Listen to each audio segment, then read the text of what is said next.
Oke, hatur nuhun Pak Moderator. Assalamualaikum warahmatullahi wabarakatuh.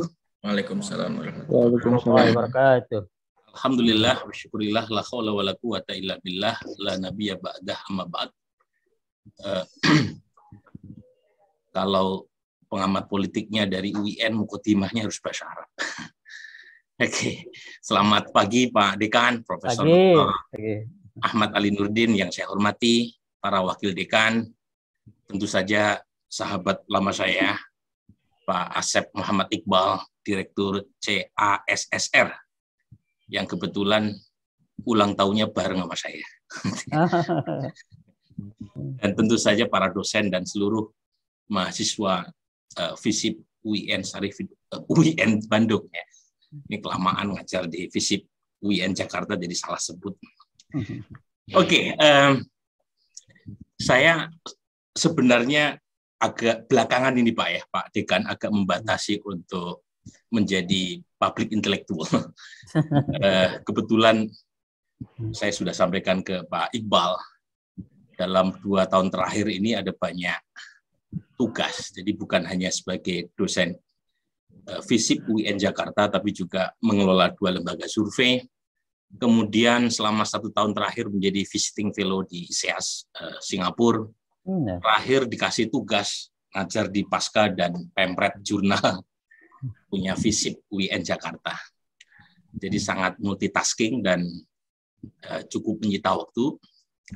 Tetapi kalau yang mengundang itu UIN di bawah Kementerian Agama, YIN atau UIN, biasanya saya usahakan untuk hadir. Karena ada kesamaan nasib dan sekaligus ada semacam jiwa kursa gitu Pak ya, ada semacam kesamaan korps ya, karena bagaimanapun kita berasal dari umumnya latar belakang yang sama. Nah, saya akan menyampaikan topik yang menurut saya sangat aktual dan saya kaitkan dengan 2 hal ya. Pertama, jadi saya tampilkan dulu bahannya. Apakah udah belum ya? Nah, ini. Jadi topik ini terdiri dari dua bagian ya. Pertama adalah saya bicara lebih bersifat teoritik, empirik berdasarkan 2 artikel jurnal saya bersama riset collaborator saya, ada Etta Spinal, Diego Fossati, dan Yves Warburton. Topik atau bagian yang kedua itu saya kaitkan dengan isu yang lebih mutakhir terkait dengan isu penundaan pemilu yang mempertegas hipotesis atau statement saya mengenai erosi demokrasi di Indonesia.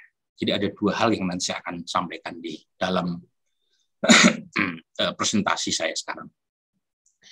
Nah, ini latar belakangnya. Jadi kalau kita lihat laporan dari lembaga-lembaga yang selama ini concern untuk mengukur indeks atau rating demokrasi di dunia, yang sebelah kiri dari layar itu adalah laporan dari VDEM, Variety of Democracy. Kebetulan saya ikut terlibat bersama banyak kalangan sarjana untuk melakukan rating atau expert assessment terhadap kondisi demokrasi termasuk di Indonesia. Nah, laporan terakhir menurut VDEM, demokratisasi di dunia itu mengalami regresi demokrasi atau erosi demokrasi atau kemunduran demokrasi. Ada banyak istilahnya, termasuk stagnasi demokrasi dan autokratisasi.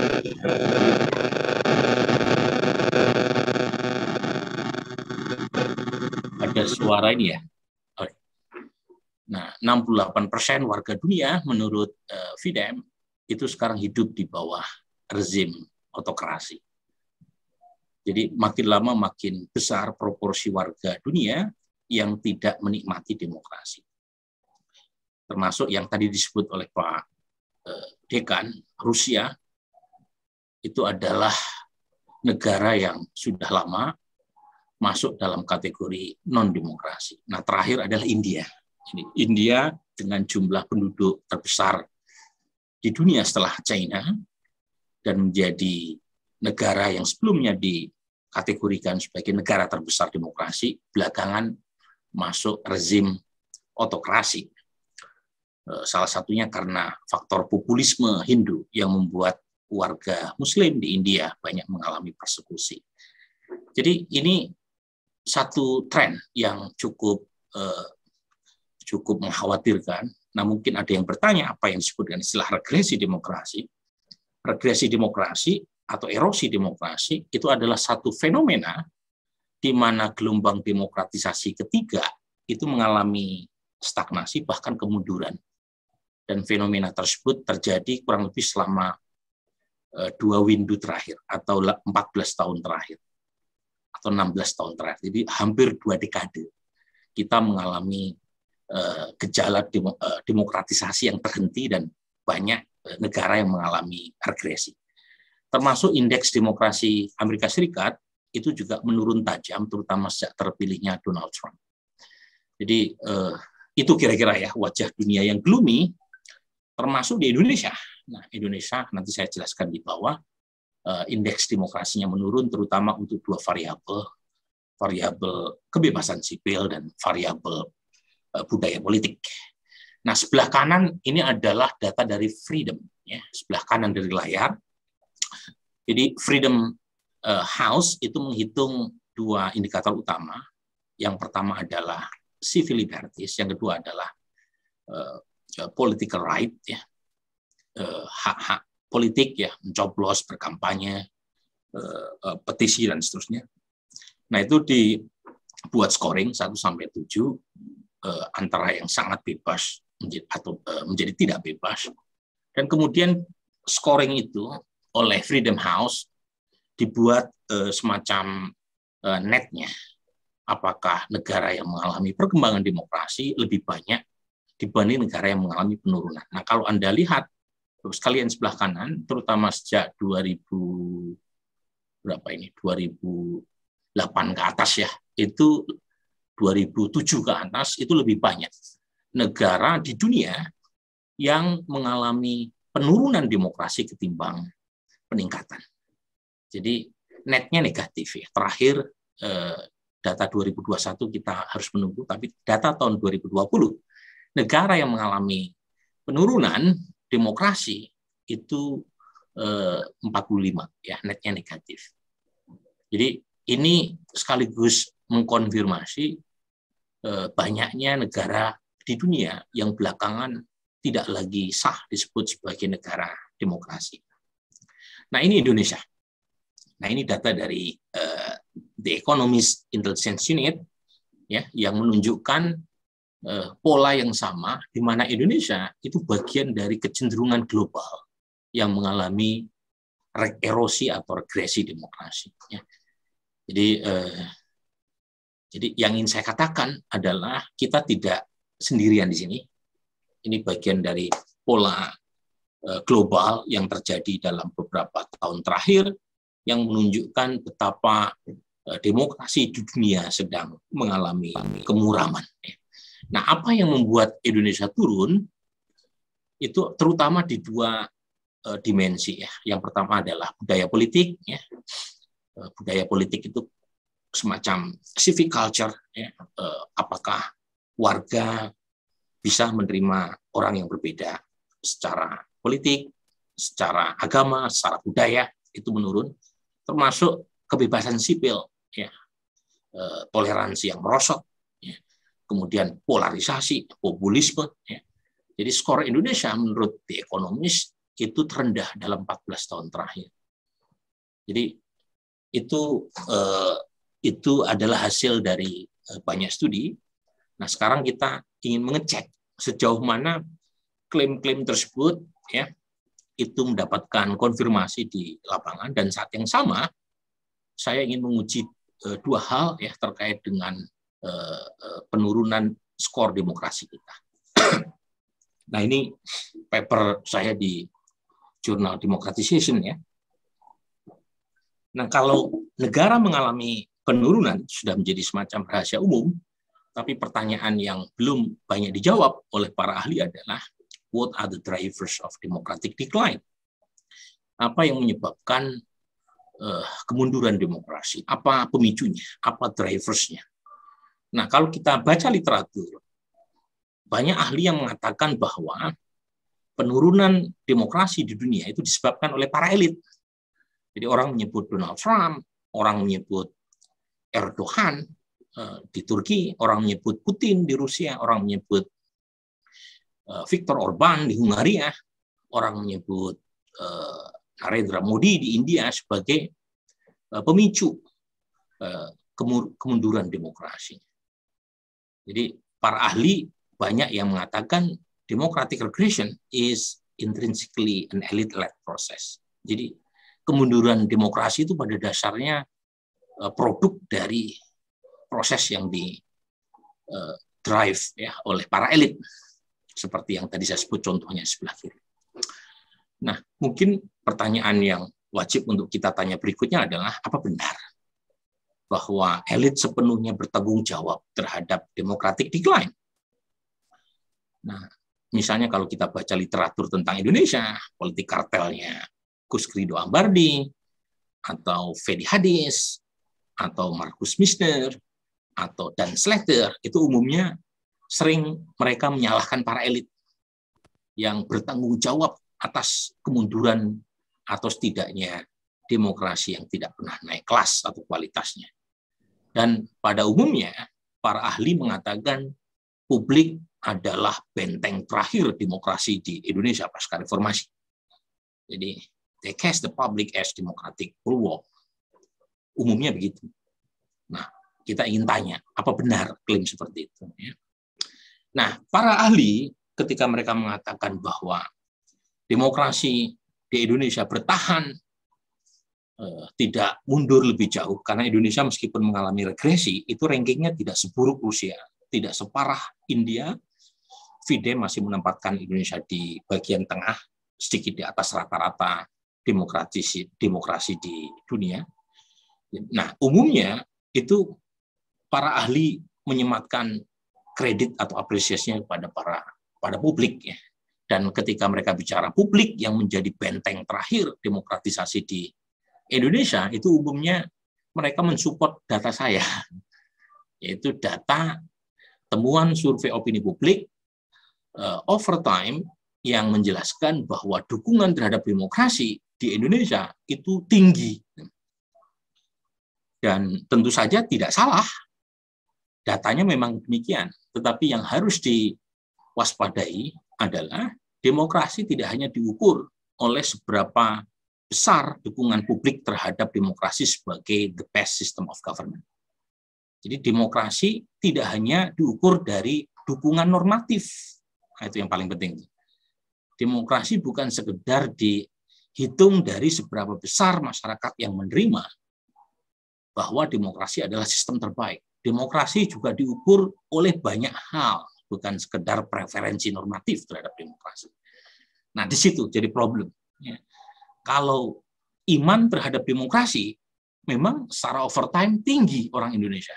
Tetapi apakah perilaku mereka itu masih mencerminkan perilaku demokratik atau tidak? Buktinya dalam item terkait dengan budaya demokrasi, dan yang kedua adalah terkait dengan kebebasan sipil, skor kita rendah.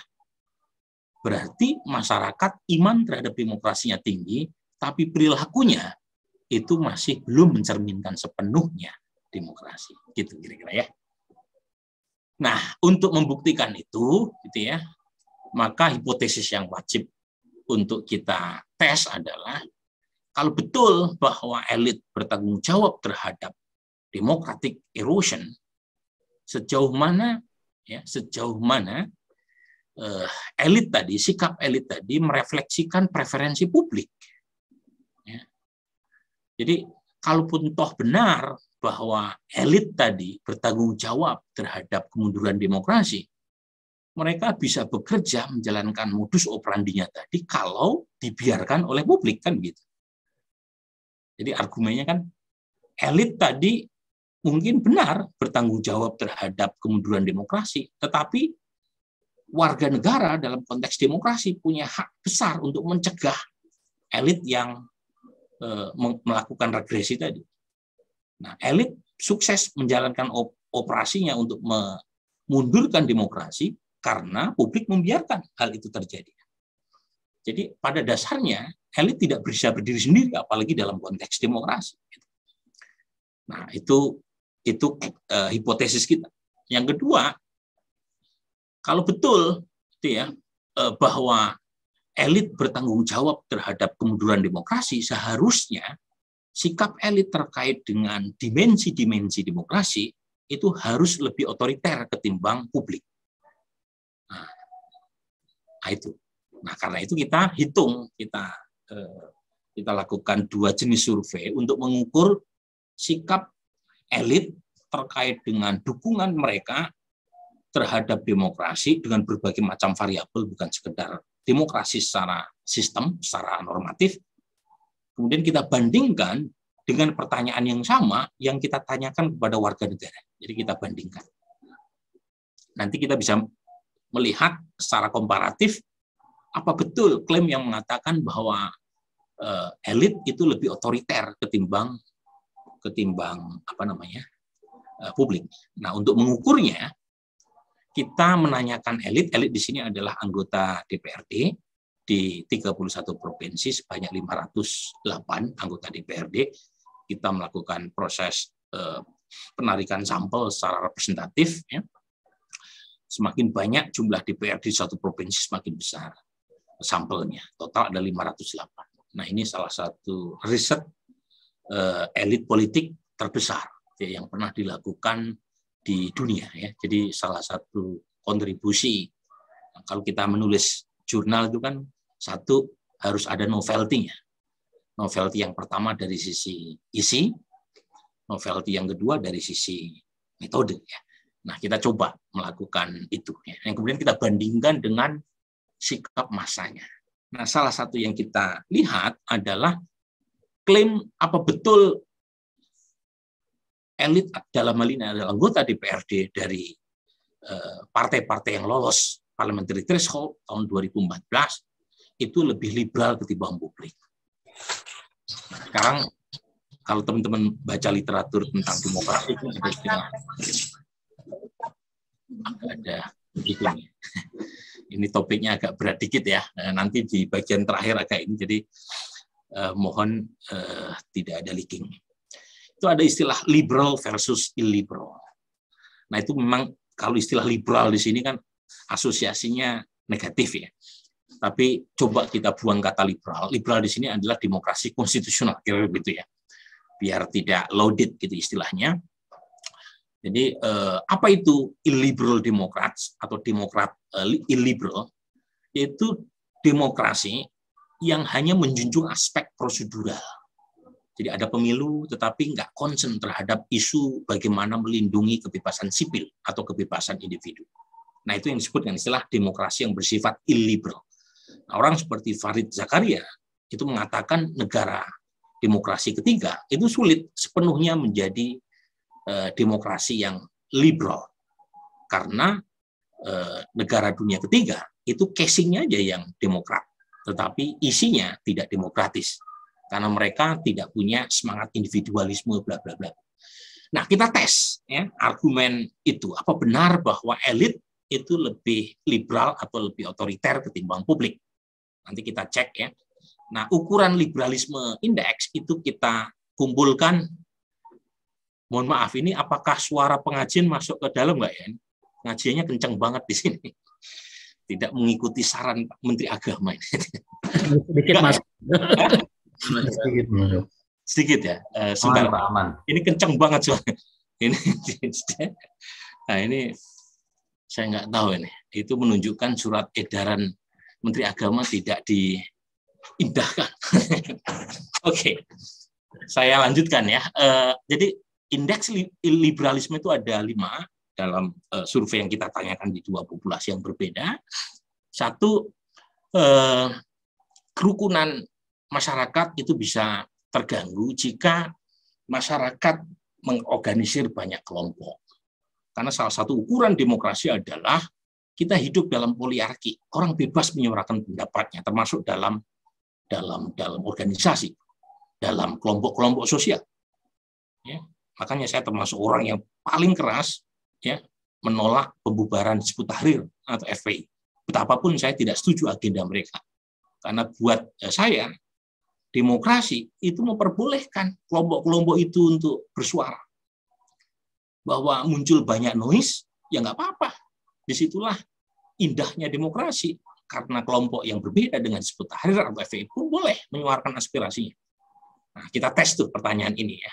Apakah atas nama order, maka organisasi-organisasi boleh dibubarkan atas nama kerukunan tadi.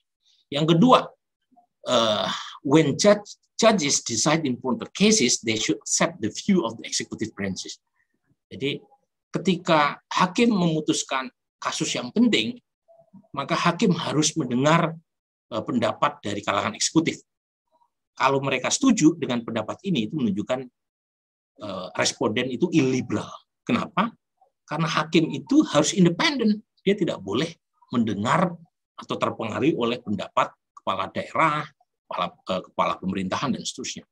Yang ketiga, if the government is constantly checked, jika pemerintah itu selalu diawasi oleh MPR, oleh DPR, it cannot possibly accomplish great thing.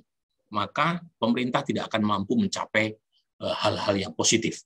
Lagi-lagi jika setuju dengan pendapat ini, berarti responden, mau elit atau publik, itu cenderung illiberal. Kenapa? Karena pemerintah itu harus dicek.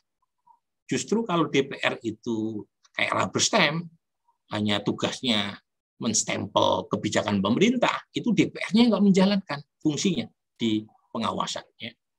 Jadi orang kayak Fadlizon itu bagus, tapi dia cuma ngomong doang, Pak. Ya namanya juga parlemen, parle itu ngomong. Memang tugasnya memang begitu. Betapapun kita nggak suka atau betapapun omongannya nggak mutu, tapi silahkan. Itu bagian dari demokrasi liberal. Dan keempat adalah if people have too many different views, society will be chaotic tadi. Jika orang punya pendapat yang berbeda-beda, maka masyarakat akan mengalami chaos. Lagi-lagi, kalau orang setuju dengan pendapat ini, itu menunjukkan bahwa masyarakat termasuk elit kita itu tidak liberal atau tidak demokratis secara kafah. Gitu ya. Dan terakhir adalah when a country faces a difficult situation, the government may ignore the law in effort to resolve the issue. Jika suatu negara menghadapi situasi yang sulit, maka pemerintah bisa mengabaikan hukum. Lagi-lagi ini menunjukkan tidak demokratisnya suatu society, suatu polity ya. Nah ini yang kita sebut sebagai liberalism act. Sekarang kita tes. Karena kita punya data, pertanyaan ini kita tanyakan ke elit, saat yang sama kita tanyakan ke pemilih, dan dua-duanya secara probability, ya, artinya secara metodologis bisa dipertanggungjawabkan, punya klaim inferensial untuk mewakili elit dan publik, maka kita bandingkan hipotesis apa betul elit politik kita itu lebih otoriter, lebih illiberal ketimbang publik. Nah ini hasilnya. Ya. Jadi tadi ada 5 item yang membentuk liberalism index, ada tentang harmoni, ada tentang seberapa independen hakim, tentang fungsi checks and balance, fungsi kontrol, tentang fungsi pluralisme, perbedaan pendapat, dan terakhir adalah soal law, soal penegakan hukum. Nah, yang warna merah, bukan merah ini, yang warna lebih dark, lebih pekat, ini adalah proporsi responden, ya, proporsi responden di kalangan legislator elit ini sebelah kiri itu elit ya, yang liberal, sementara yang agak warnanya agak lebih light, coklat muda, itu adalah yang illiberal. Ini untuk respon di kalangan elit. Sebelah kanan itu respon terkait dengan 5 pertanyaan yang sama, yang membentuk indeks liberalism yang terdiri dari hal-hal tadi, harmoni, judges, checking, pluralism, sama law.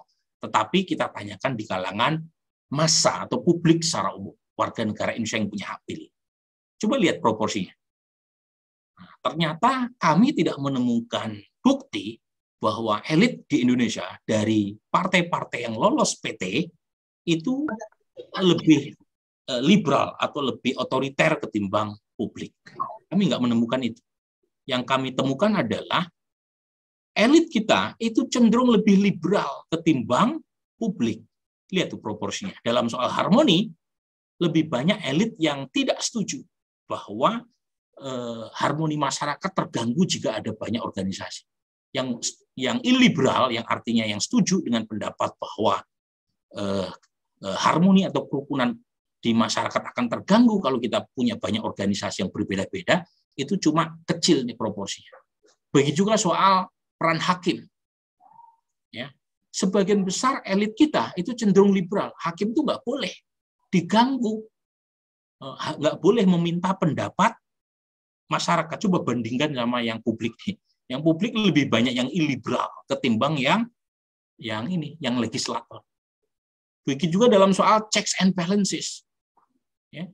Di kalangan elit politik kita, sebagian besar memang setuju fungsi pemerintah itu harus dicek, harus diawasi. Sementara di kalangan publik yang setuju bahwa pemerintah harus diawasi, itu cuma segini nih proporsinya yang liberal ini. Yang illiberal hampir sama dengan yang liberal. Begitu juga dalam soal pluralisme. Di kalangan publik lebih banyak yang illiberal ketimbang yang elit. Ya. Jadi dalam hal ini itu kami justru menemukan hasil sebaliknya, bahwa elit politik kita secara umum punya pandangan yang lebih liberal ketimbang basis masanya. Nah, kemudian kita kelompokkan jadi 4 kategori, ya. Ada yang liberal. Liberal itu kalau misalnya dari 5 pertanyaan, 5-5-nya itu dia menjawab tidak setuju. Artinya cenderung menyetujui sebaliknya. Itu kalau liberal. Liberal dalam pengertian yang 5 poin semuanya setuju, tidak setuju. Kebalikannya adalah illiberal. Sementara leaning liberal dari 5 poin, kita bikin scoring, dia lebih dekat ke liberal ketimbang yang illiberal. Sebaliknya, leaning illiberal lebih banyak yang setuju dengan argumen-argumen tentang perlunya pembatasan mendirikan organisasi, perlunya hakim mendapatkan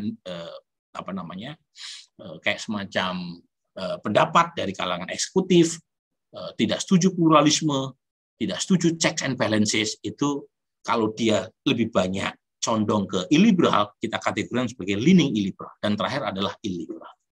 Jadi kita bisa cek di sini yang warna coklat tua ini warna coklat tua, itu adalah respon di kalangan warga kita, survei opini publik. Ya. Yang orang yang warna coklat muda ini adalah respon di kalangan elit. Kita bandingkan kelompok liberal di kalangan orang biasa 9,27%. Orang Indonesia yang masuk kategori demokrasinya kafah. Sementara di kalangan elit, mereka yang masuk kategori liberal itu 38%. Kebalikannya, yang illiberal di kalangan warga biasa, kecenderungan masyarakatnya itu liberal. Nggak setuju checks and balances, yang komunalisme begitu, komunalisme yang kurang demokratik ya. Kalau misalnya ada organisasi yang dianggap merusak order, dibubarkan, setuju. Yang Ahmadiyah sebagian besar itu minta dibubarkan, Syiah juga demikian. Dalam konteks demokrasi, bahwa mereka punya pendapat yang berbeda dengan mainstream, ya itu suatu fakta yang kita nggak bisa tolak. Tapi dalam demokrasi mereka nggak boleh dibubarin. Tapi kalau ditanya pada publik, sebagian besar setuju itu. Organisasi atau kelompok-kelompok minoritas tadi ditertibkan, bahkan sampai dibubarkan. Jadi secara singkat kira-kira kami menemukan ini bukan berarti bahwa elit tidak punya kontribusi terhadap penurunan erosi demokrasi. Ya, saya tidak mengatakan demikian.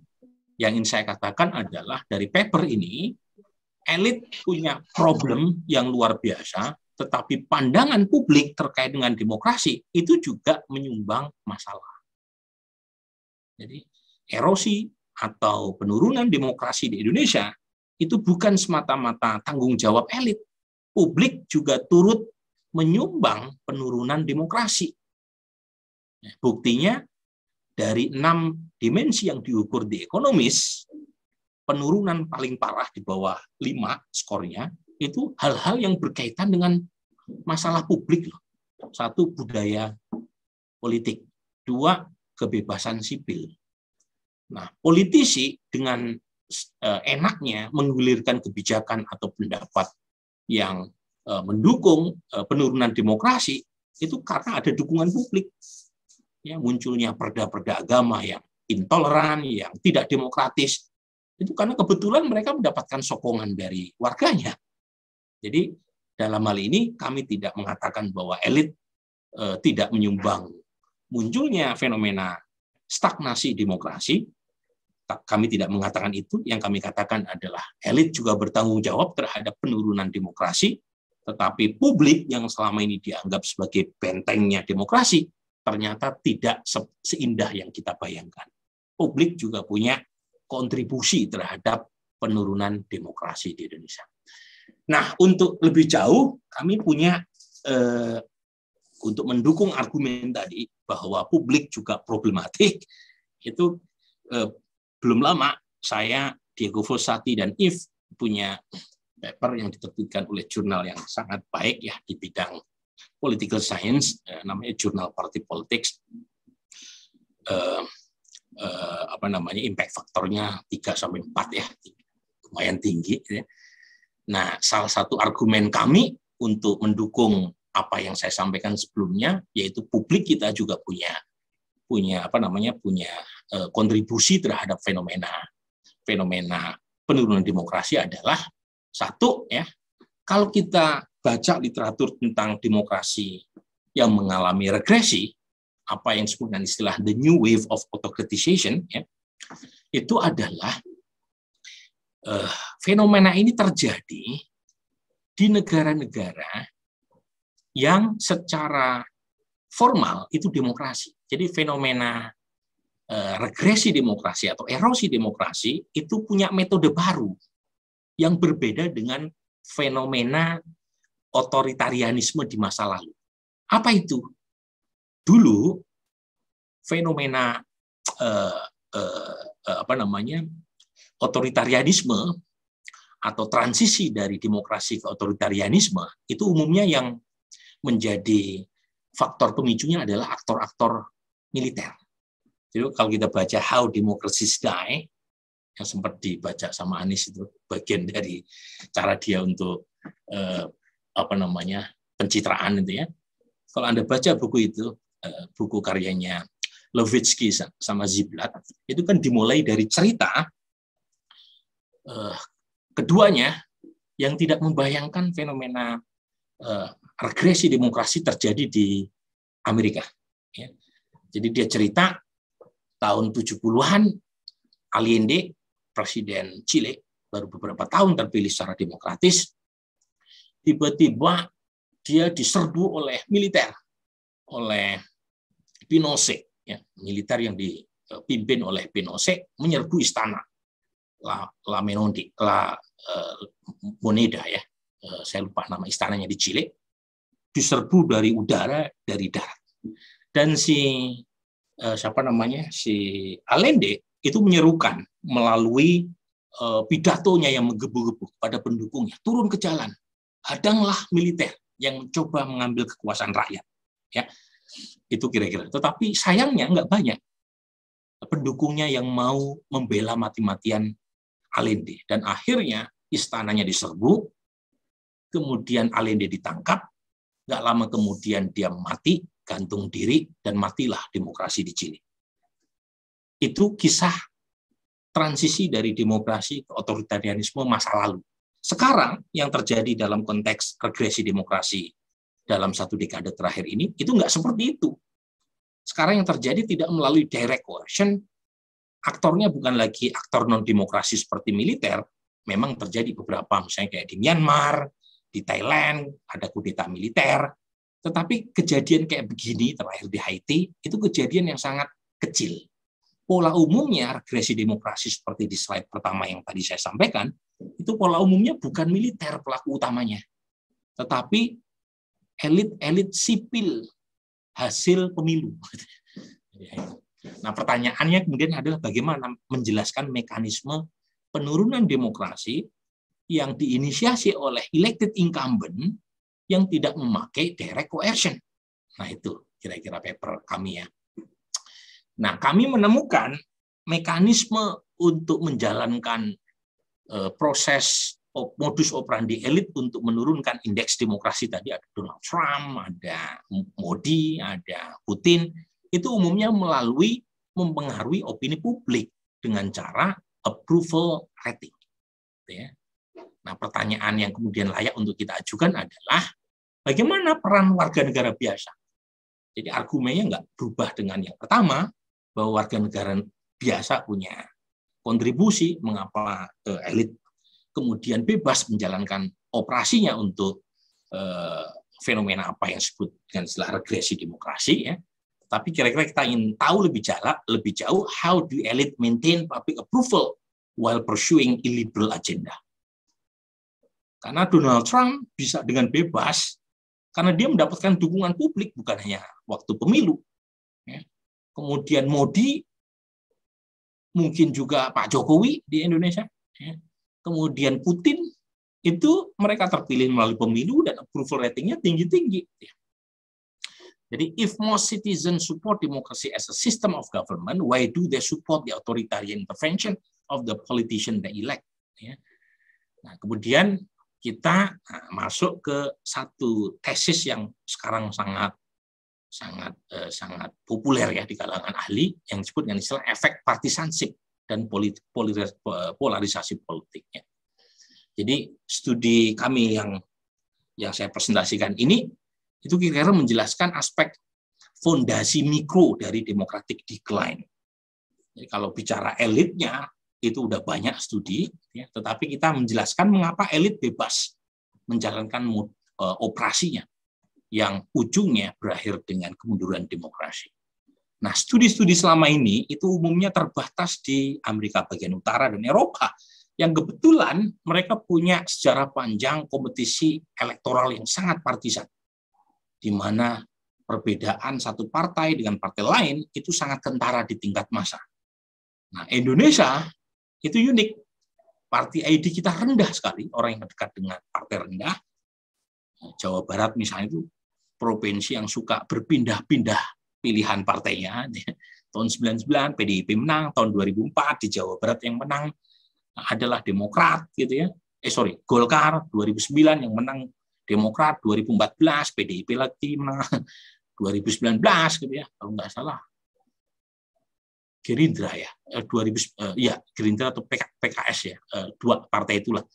Tapi intinya Jawa Barat itu partai ID-nya lebih rendah daripada rata-rata nasional dan seringkali ini berubah pilihan partainya. Jadi salah satu partai, salah satu provinsi yang paling galau. Nah, karena tingkat kedekatan terhadap partainya rendah di Jawa Barat. Tapi overall di Indonesia itu tingkat partai ID-nya rendah. Jadi pertanyaan yang kami ajukan dikaitkan dengan tesis tadi adalah bagaimana peran partisanship dan polarisasi dalam konteks kemunduran demokrasi di Indonesia. Dan dua hal ini berkaitan dengan warga. Ya. Dalam konteks Indonesia yang pemilunya sangat klientelistik, partai ID yang rendah, kepartian yang lemah, tapi pemilunya sangat kompetitif. Nah, itu kira-kira. Nah, kami melakukan survei eksperimen kepada orang biasa. Ya. Jadi kita nanya, survei eksperimen itu apa sih? Survei eksperimen itu, responden itu kita bagi menjadi 3 kelompok. Nah, proses pembagiannya itu secara acak. Jadi ada kelompok responden yang kita tanya satu kelompok tertentu. Kemudian ada kelompok yang lain yang kita tanya dengan pertanyaan yang kita udah tanda kutip tentukan sesuai dengan kelompoknya masing-masing. Nah, jadi kita nanya 4 hal yang berkaitan dengan indikator demokrasi. Yang pertama adalah tentang liberalisme, tentang partisipasi dan accountability, tentang kompetisi elektoral dan kebebasan sipil. Gitu ya. Nah, ini studi case yang pertama. Kita tanya satu case yang berkaitan dengan pada agama. Nah, Nah, ini case yang kita maksudkan untuk menguji seberapa dalam ya, sikap responden terhadap demokrasi ketika persoalan yang berkaitan dengan kebijakan beragama itu disisipkan ya preferensi elitnya. Jadi kita masukkan nama elitnya, baik partai atau Jokowi atau Pak Prabowo, ya.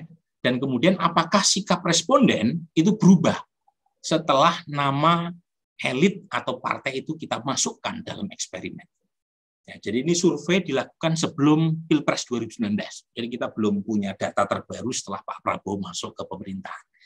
Jadi sebelum 2019 kita assign ya, responden jadi 3 kelompok. Kelompok yang pertama itu pertanyaan seperti ini, tetapi tidak kita sisipkan informasi apapun terkait dengan preferensi elit. Jadi kita masukkan misalnya begini. Menjelang pemilu 2019 ada perdebatan di tengah masyarakat mengenai peraturan pemerintah daerah berdasarkan agama. Saya akan sampaikan pendapat 2 kelompok yang berbeda. Ini yang SAM atau PDIP atau Jokowi kita abaikan dulu. Jadi di kelompok kontrol kita nggak ngasih informasi apakah pernyataan ini didukung oleh elit atau tidak. Kita nggak masukkan. Jadi kelompok kontrol itu ya bebas untuk menguji sikap atau pandangan responden terhadap satu isu. Dalam hal ini adalah isu perda agama. Nah, dalam konteks demokrasi, perda agama itu problematik. Mengapa? Karena perda itu tidak boleh menunjukkan semacam religious favorability kepada salah satu pihak. Jadi seharusnya secara demokratik masyarakat tidak setuju perda agama karena itu hanya memberi kecenderungan special treatment pada kelompok tertentu. Nah, di kelompok kontrol ini kita nggak masukkan apakah PDIP, Jokowi mendukung atau tidak mendukung, Gerindra, Prabowo mendukung atau tidak mendukung. Enggak, kita nggak masukkan. Jadi kelompok kontrol itu pertanyaannya adalah Indonesia adalah negara berdasarkan hukum, bukan berdasarkan agama tertentu. Regional regulation based on religion may violate the constitution and have the potential to undermine the right of minorities and women. Itu pandangan yang pertama. Kita nggak sisipkan preferensi tokoh apapun. Yang kedua, pilihan yang kedua, itu lagi-lagi nggak ada sisipan dukungan tokoh atau elit. Kira-kira di sisi lain, ada orang yang berpendapat bahwa peraturan perda itu boleh berdasarkan agama, dan itu legitimate, karena Indonesia adalah negara mayoritas Muslim. Such regulation tidak melanggar konstitusi dan tidak merugikan hak-hak minoritas dan perempuan. Nah, sekarang responden suruh milih. Oke, itu di kelompok kontrol. Kelompok kedua itu kelompok treatment. Kelompok treatment di sini kita masukkan namanya elite Q. Elite Q itu yang A ini kita masukkan nama Jokowi. Ya. Jadi setelah kita tanyakan ada 2 pendapat terkait dengan perda agama, Jokowi memandang bahwa Indonesia adalah negara berdasarkan hukum, bukan berdasarkan kelompok agama tertentu dan seterusnya. Di pilihan B kita masukkan nama Pak Prabowo.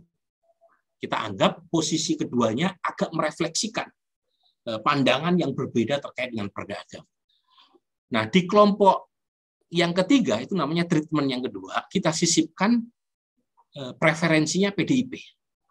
Jadi setelah kita masukkan pertanyaan di atas, kita pilihan A, politisi PDIP menganggap bahwa Indonesia adalah negara hukum, bukan berdasarkan agama. Nah, pilihan yang B kita sisipkan politisi Gerindra. Nah, itu nanti kita lihat efek ketika nama Gerindra PDIP masuk, efek ketika Jokowi dan Prabowo masuk dalam pilihan. Jadi kan setiap responden kan berdasarkan kelompoknya mendapatkan pertanyaan yang berbeda-beda. Mereka boleh milih A, boleh milih B. Itu case study yang pertama.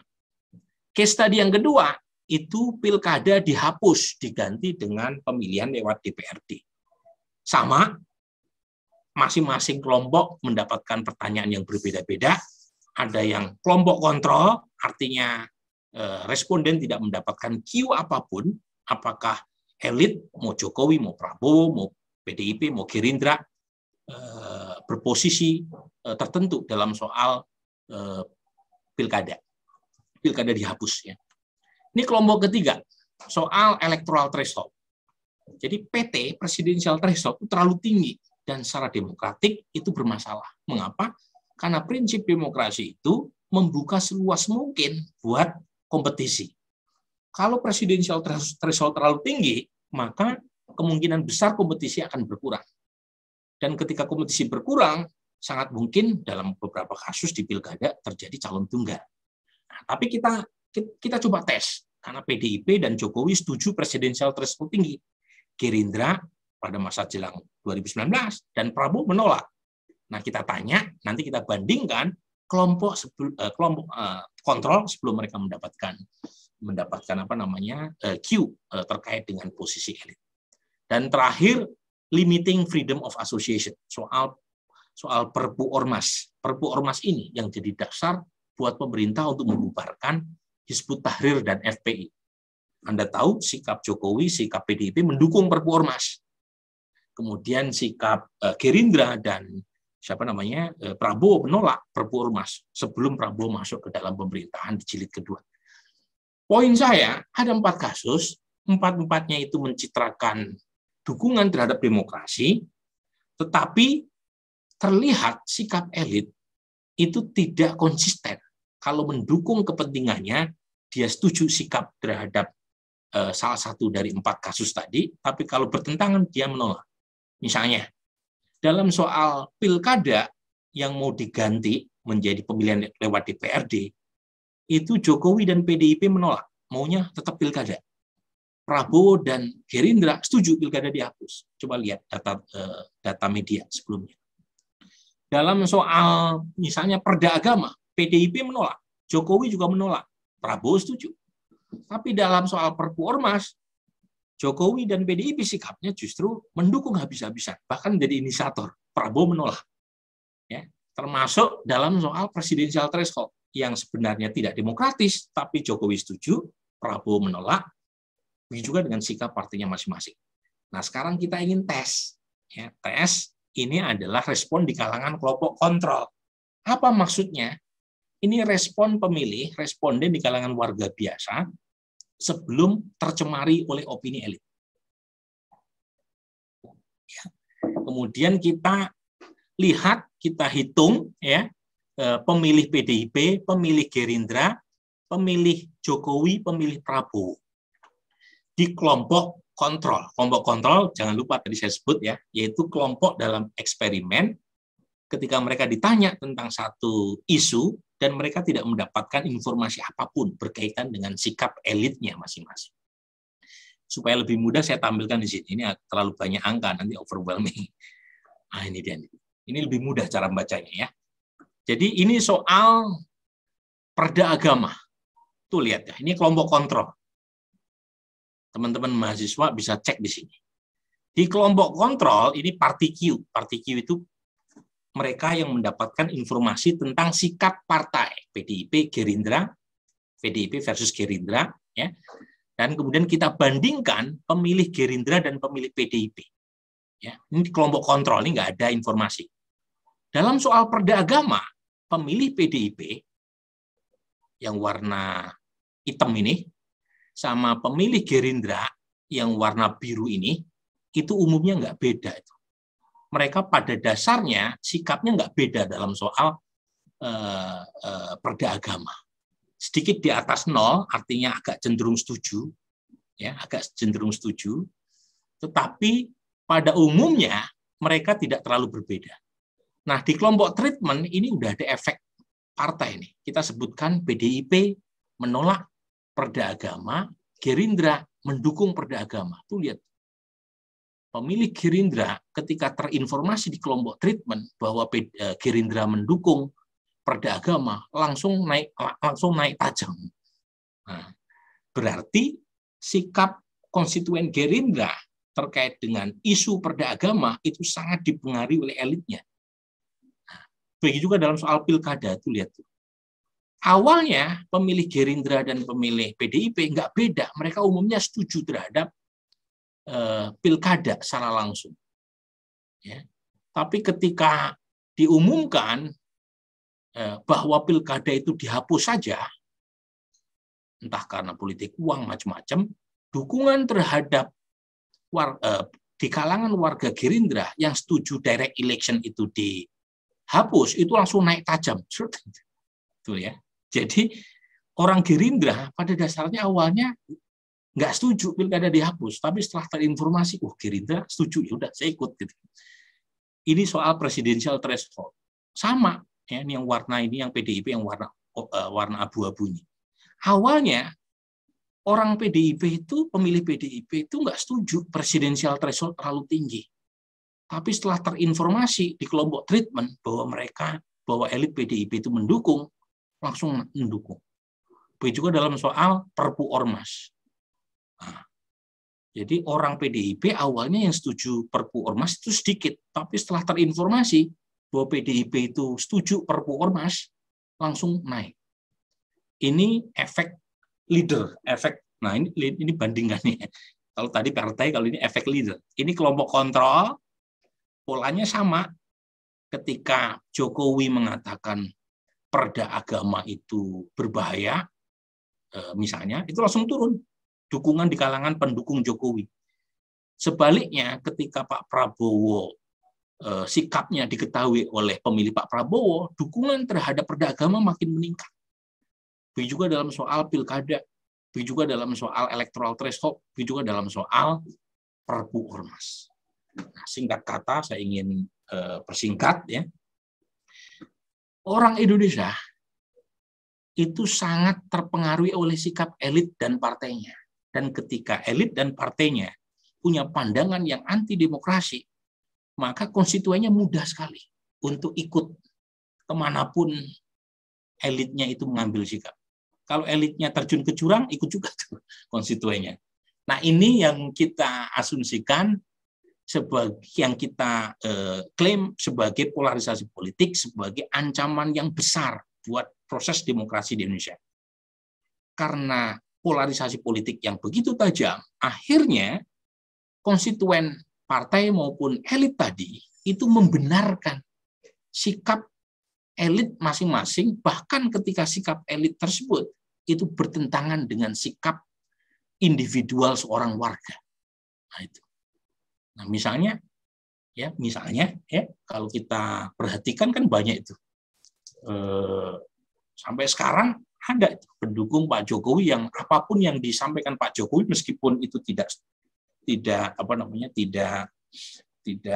pas dengan demokrasi, dia akan dukung. Atau sebaliknya, pendukung Pak Prabowo atau pendukung Anies Baswedan dalam konteks yang lebih mutakhir, atau pendukung Anies Baswedan, Ganjar Pranowo dan seterusnya. Nah, terakhir, biar kita nggak terlalu gloomy nih ya. Ini kan agak terlalu gloomy nih kalau saya, betul ya Pak Iqbal ya. Ini kok demokrasi di Indonesia kok gloomy betul. Biar nggak kelihatan, wah ini wajah demokrasi kita mau dibawa kemana. Dari tadi Pak Burhan kok ngomongnya pesimis gitu. Ya, saya ingin memberikan gambaran mutakhir. Isu yang lebih aktual, tetapi alhamdulillah publik kita relatif lebih tercerahkan ketimbang sebelumnya. Nah, gitu ya. Jadi ini saya akan sampaikan secara pendek aja, 5 menit sampai 10 menit. Yang dua bagian pertama yang saya sampaikan tadi, kalau kita kaitkan pada isu mutakhir terkait dengan skenario untuk menunda pemilu, memperpanjang masa jabatan presiden, satu skenario yang bertentangan dengan prinsip konstitusionalisme. Apa itu prinsip konstitusionalisme? Itu satu konstitusi yang mengandung spirit pembatasan kekuasaan. Pembatasan kekuasaan itu ada dua cirinya. Satu, pembatasan kewenangan kekuasaan agar negara tidak semena-mena kepada rakyatnya. Yang kedua, pembatasan masa kekuasaan. Nah, itu spirit konstitusionalisme. Nah, di tengah demokrasi yang mengalami penurunan, bagaimana sikap warga terkait dengan isu tersebut? Apakah sikap warga kita masih pesimis seperti yang saya sampaikan sebelumnya atau tidak ketika muncul inisiatif atau skenario elit untuk menunda pemilu? Nah, ini survei sampai Desember dilakukan oleh indikator. Ya, nasional pakai multi-stage random sampling. Dan kalau Anda cek data yang menolak ya penundaan pemilu dan karenanya pemilu harus tetap diadakan per 5 tahun sekali sesuai dengan amanat konstitusi, itu sangat besar. Terakhir 67%. Yang setuju cuma 24%. Ya.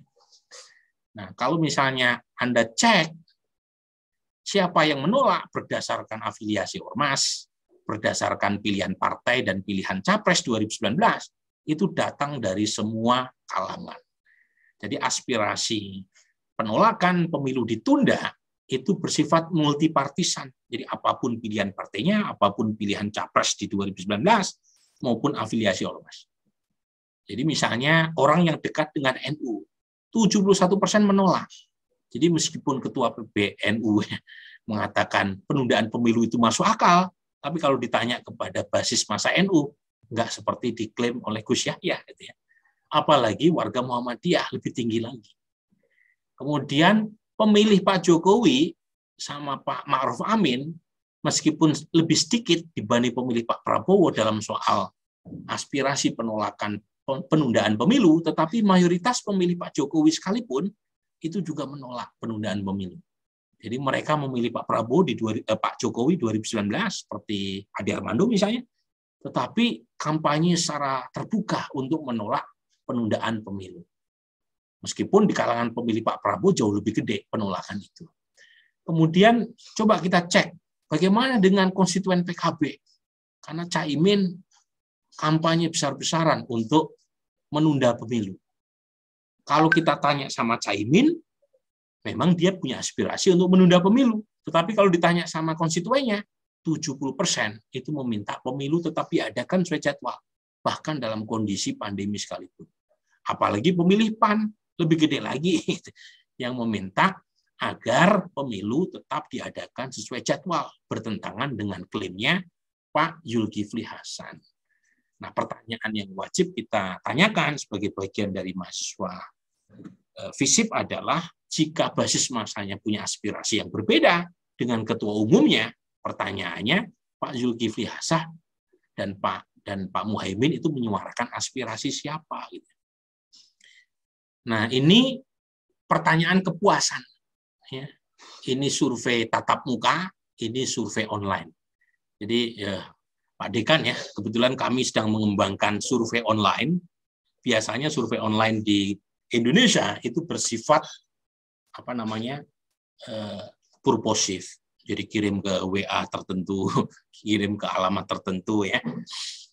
Nah, kita pengen bersifat representatif. Jadi kenapa? Karena 71% orang Indonesia sudah terkoneksi internet. Ya, jadi kalau misalnya kita punya metode survei online yang bersifat representatif, bagus. Nah, ini hasilnya. Survei online sama survei tatap muka dalam soal kepuasan terhadap Pak Jokowi kurang lebih sama hasilnya, beda dikit. Tapi yang menarik adalah, ini data trennya ya, ada sedikit penurunan di Februari yang puas terhadap kinerja Presiden, mungkin karena kelangkaan minyak goreng, tapi overall masih 66%. Tapi yang menarik buat kami, kalangan ahli yang mencoba melihat opini publik adalah menguji klaimnya para elit, terutama Zulkifli Hasan, yang mengatakan kepuasan terhadap pemerintah Jokowi tinggi, diklaim oleh Kompas 73,9%, oleh Indikator, oleh SMRC, oleh Carta Politika, dan karenanya kata Pak Zulkifli Hasan, karena masyarakat puas, kemudian wajar dong kalau jabatan Presiden Jokowi diperpanjang. Itu argumen dia. Tetapi apa betul datanya seperti itu? Datanya nggak mengatakan seperti itu. Ini yang membuat saya dibully sebagai kadrun. Padahal datanya clear. Orang yang puas sekalipun itu tidak serta-merta meminta pemilu ditunda.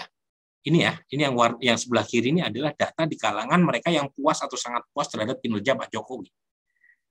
Jadi di kalangan warga yang puas terhadap kinerja Pak Jokowi, 61,6%-nya menolak pemilu ditunda. Jadi mereka pengen tetap pemilu diadakan tahun 2024, meskipun dalam kondisi pandemi sekalipun. Orang yang puas seperti yang diklaim Pak Zul dan karenanya meminta perpanjangan masa jabatan presiden itu hanya 30%. Jadi masyarakat Indonesia itu mampu berpikir kompleks. Mereka puas satu sisi, tetapi dalam soal pelaksanaan pemilu mereka tetap ingin diadakan sesuai dengan waktunya. Kemudian yang sebelah kanan itu adalah respon di kalangan mereka yang tidak puas terhadap kinerja presiden. Di sini memang datanya jauh lebih kelihatan. Mereka yang tidak puas pada umumnya meminta pemilu ditunda. Berapa? 30.000 lebih satu. Ibu ngambil. Ini ada suara-suara. Ini yang bagian-bagian terakhir ya. Jadi sekalian bisa cek orang yang aware terhadap isu perpanjangan, data dari LSI ya. Ini lembaga saya yang lain barusan rilis survei by Yvonne. 48% itu tahu isu terkait dengan usulan perpanjangan masa jabatan presiden. 52% nggak tahu. Coba kita cek alasan penundaan pemilu atau perpanjangan masa jabatan presiden ya berdasarkan alasan COVID. Nah, kan salah satu alasan dipakai itu ya. Jadi mereka memilih argumen yang mana? Pendapat pertama, Presiden Jokowi diperpanjang masa jabatannya hingga 2027 tanpa pemilu karena pandemi belum berakhir. Nah, yang setuju argumen itu 20%. Tapi yang setuju pendapat yang kedua, sesuai dengan Undang-Undang Dasar, pemilu presiden harus dipilih oleh rakyat dan dibatasi 2 masa jabatan, masing-masing 5 tahun. Dan Presiden Jokowi harus mengakhiri masa jabatannya meskipun pandemi belum berakhir. Yang setuju dengan pendapat kedua, 70,7%. Nah, menariknya, kalau kita lihat di kalangan mereka yang mengikuti isu 48%, penolakan terhadap alasan pandemi untuk menunda pemilu jauh lebih gede, 74%, dibanding mereka yang tidak tahu, yang warna abu-abu ini, 67%. Jadi pada dasarnya orang yang tidak tahu usulan tersebut punya sikap dasar mereka menolak perpanjangan dengan alasan pandemi.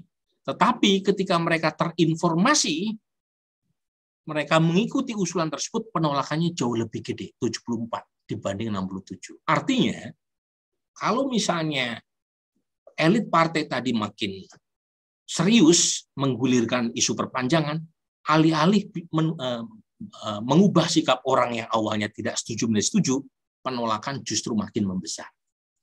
Nah, ini alasan yang kedua, alasan memulihkan ekonomi. Kan alasan yang dipakai berikutnya adalah pemulihan ekonomi yang terpuruk karena COVID. Lagi-lagi yang setuju dengan alasan tersebut itu minoritas, cuma 24%. Yang tidak setuju itu jauh lebih gede, 68%. Di kalangan orang yang tahu usulan perpanjangan masa jabatan presiden, terutama terkait dengan isu ekonomi, justru penolakan lebih gede. Jadi ini saya mengingatkan nih ya, kepada para elit yang coba menjual isu ini, alih-alih akan mendapatkan dukungan lebih gede. Masyarakat semakin terinformasi isu ini, justru penolakan makin membesar. Dan terakhir adalah alasan perpanjangan karena IKN, pembangunan ibu kota baru. Lagi-lagi itu penolakannya mayoritas 69%. Di kalangan yang tidak tahu usulan perpanjangan masa jabatan presiden, isu ini juga ditolak. 64% warga yang tidak tahu tetap menolak pembangunan perpanjangan masa jabatan presiden atas dasar pembangunan IKN yang belum kelar. Tapi di kalangan yang tahu usulan tersebut jauh lebih gede lagi penolakannya. Nah, ini di kalangan puas tidak puas, ya lagi-lagi polanya seperti yang tadi saya sebut. Mau alasan pertama, alasan yang kedua, atau alasan yang ketiga, itu masyarakat di kalangan yang puas sekalipun terhadap kinerja Pak Jokowi juga menolak ide penundaan pemilu yang punya implikasi perpanjangan.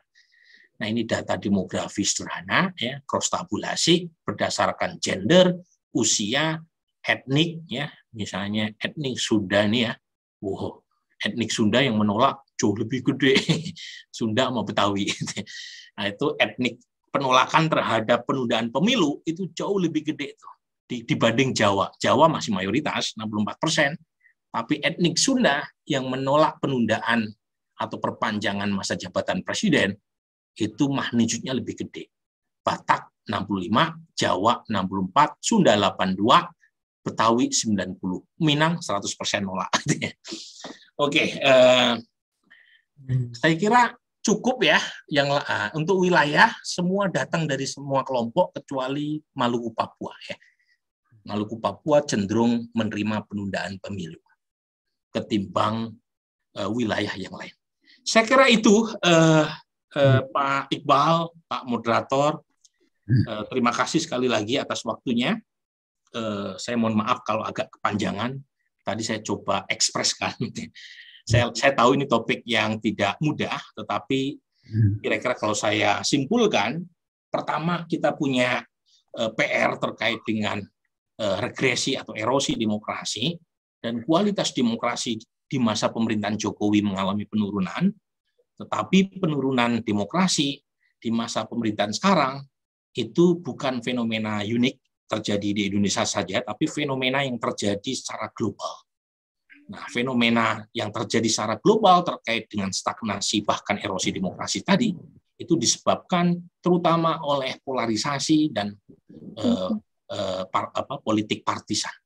Nah, inilah yang membuat skor demokrasi kita mengalami kemerosotan, tetapi di tengah kegelapan masa depan demokrasi kita masih mendapatkan secercah harapan karena sebagian warga masih korek sikapnya terkait dengan prinsip demokrasi konstitusional. Saya kira itu, terima kasih. Akhirul kalam, Assalamualaikum warahmatullahi wabarakatuh. Waalaikumsalam warahmatullahi wabarakatuh.